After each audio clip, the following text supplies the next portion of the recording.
What can these little motherfuckers do? That's the question. Welcome back to Just Nuts, guys. Today, YCS Milan wrapped up over in Italy, I believe. That's where Milan is. Don't quote me on that, because if I'm wrong, I'll look extremely dumb.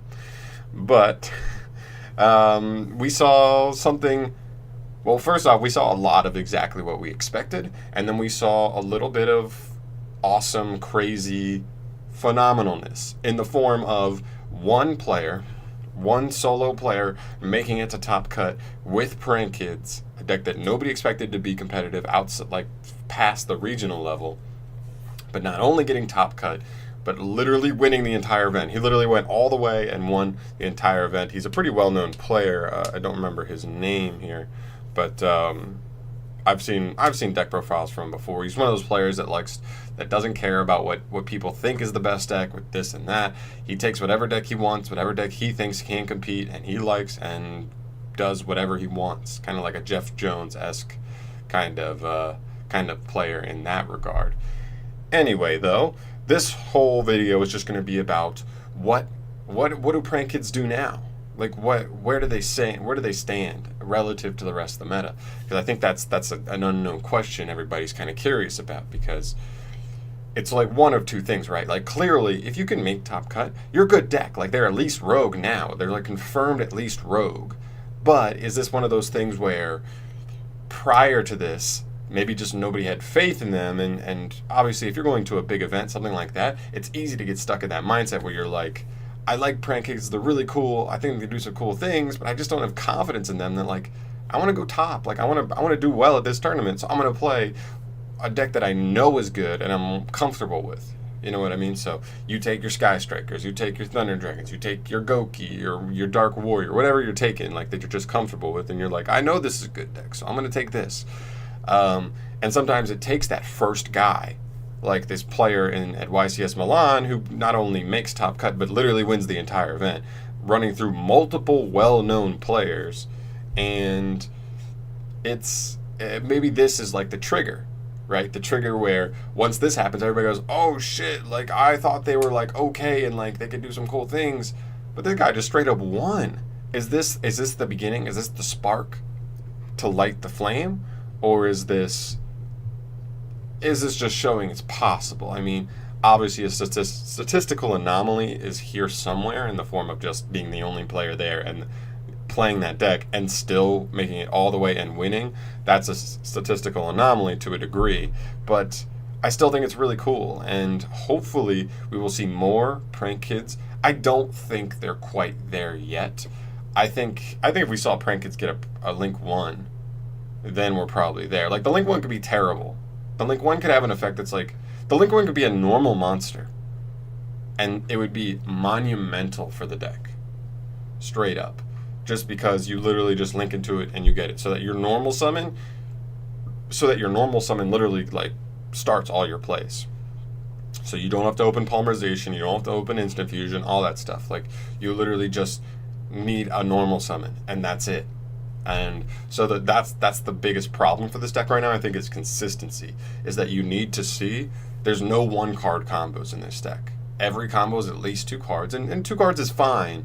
I mean, we see with Goki, like Goki doesn't have 1 card combos usually. There were like for the FTK there were like 1 card combo, but that's not really Gokis or Dark Warriors or whatever. That was for the FTK. That was like crazy consistent. But for the most part, this deck needs 2 or 3 card combos to really do much.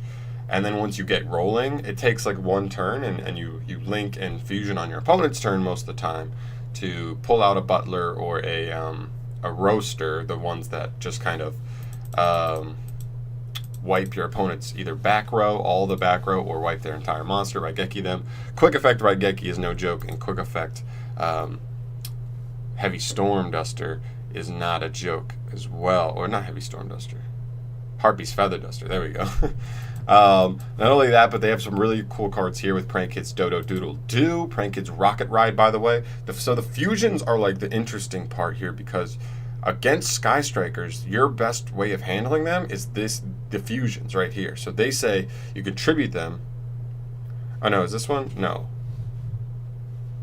Oh, they're the opposite ones. So I think one of the links and one of the fusions have quick effects that can be activated on your opponent's turn, where they tribute themselves to special summon 2 Prankets monsters that are not what they are. So if you tribute the fusion, which I believe is Weather Washer, is the one that does this, you can special 2 Link monsters if you use 2 Links already. So as the duel goes on, those cards just get more and more powerful. Like, you literally can just like special summon like 2 of the Link 2s off of that. Or if you have the other one, the Link, which is Bow Wow Bark, he can special, I believe, 2 fusions, so you could literally just special summon like a Rocket Ride and a Weather Washer right out. And yeah, like the longer the duels goes on, like your opponent can just lose, because every turn, like, you just keep pulling them out. Like, the only way is if you just run out of like Prank Kids in the deck, which can happen, but usually you're killing by then. So we saw in a lot of like the duels that the guy running Prank Kids would just end up with like Borreload and Borrelsword on just like fairly easily 2 turns in, like, and then he's just trying to kill you. He's just against Thunder Dragon, you just steal their shit, and just it's gone. Like Thunder Dragons can't do anything there. So yeah, the deck just OTKs, and you have cards like Prank Kids Place, which are huge consistency buffs. Yeah, field spells that search are really good. Plus, this card also helps to chain block like almost anything you do. Maybe not anything you do, but at least Dodo Doodle Do is usually like your most important search, I would say, is because on Link Summon, you just add a Prank Kid Spell or Trap. So as long as you already had Place on the board, when you summon this, you can just chain block him. So like Ash can't touch him. Ash is the main one, I guess, right? Yeah, I don't think... Yeah, it's mostly for Ash, but Ash is the most played hand trap, so that's the main thing there, to protect him, and then you get your whichever card you want, the one that lets you fusion or the one that lets you link on your opponent's turn. We also have Roxy's here. Roxy's is really important. I don't think this deck could have topped without Roxy's. It needed that this to be like the final consistency piece, where if you're just extending, you run out of Prank Kids, because you can only special summon one of, or you can only use one of each of their effects once per turn. So once you special with one, you can't do it again. So max, you can pull out 4 extras from the deck, whereas before it was only 3, and it capped off your plays a little bit. So Roxy's was very, very important here. But yeah, I think that's the main thing. The thing I went over before is they need a Link 1. They need something. They need a Link 1. They need a possible Contact Fusion monster that only requires 1. But like, that doesn't make sense, because it's not fusing anything. It's just 1 monster going into it. So I think it'd have to be like a Link 1 to really like open this deck up in terms of just consistency, where your normal summon, as long as it's a Prank Kid, like, that is your starting play. So as long as you draw any of your 12 copies of Prank Kids, you have your play, or a play at least. Maybe not the best play, but a play, by the way. And I still have hopes that this Bulldog guy is going to end up being a card, his own card. He's in too many artwork. Like, he's here in Place, he's here in Dodo Doodle Do, he's not in this one, but he's also in Bow Wow Bark's artwork. And yeah, he's just in all of them. Like, not these ones, but a lot of the other Spell and Traps he's in too. So, he's right here with Rip Roaring Roaster as well. Like, he's in all the Link monsters, things like, I don't know, I just have an itch that if they get support in the future, he's going to be one of them. He's just too like a part of the lore at this point, where people just wonder what's his deal. I wonder what's his deal, and I think he'll be there in the future. So I think this deck will sit in rogue status for a while until we get something that specifically helps them out. But for now, like, we've seen it, like, the combo decks that need multiple card combos are just tough consistency wise. So we'll see. But yeah, guys, let me know what you think about Prank Kids. Where do you think they sit? Were you sitting in the back and you were like, oh, like, Prank Kids are good, man, and you just wanted to see that first player like actually top of YCS, and this is you being like, finally they're here. Prank Kids are here. Because that's kind of how I was. I mean, I didn't have 100% faith. I thought they were a regional topping deck, and they had been up until this point. And maybe this is just, we just need Roxy's, because this is literally the weekend Roxy's came out. So hopefully there's good things for Prank Kids in the future. I think they're kind of that rogue status right now, tier 2, tier 2.5, and possibly Yeah, I think 2. I think between 2.5 and 2 is probably where they sit right now. But we'll see. We'll see.